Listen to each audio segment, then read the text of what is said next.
حدیث نبوی صلی اللہ علیہ وآلہ وسلم۔ حضرت عائشہ صدیقہ رضی اللہ تعالیٰ عنہ نے بتلایا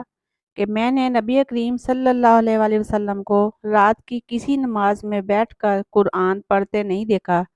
یہاں تک کہ آپ صلی اللہ علیہ وآلہ وسلم بوڑھے ہو گئے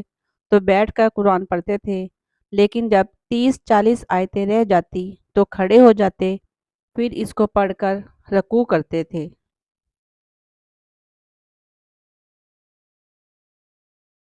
نبی کریم صلی اللہ علیہ وآلہ وسلم نے حضرت بلال رضی اللہ تعالیٰ عنہ سے فجر کے وقت پوچھا کہ اے بلال، مجھے اپنا سب سے زیادہ امید والا نیک کام بتاؤ جسے تم نے اسلام لانے کے بعد کیا ہے، کیونکہ میں نے جنت میں اپنے آگے تمہارے جوتوں کی چاپ سنی ہے۔ حضرت بلال رضی اللہ تعالیٰ عنہ نے عرض کیا،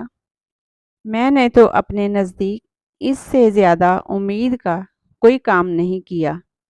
کہ جب میں نے رات یا دن میں کسی وقت بھی وضو کیا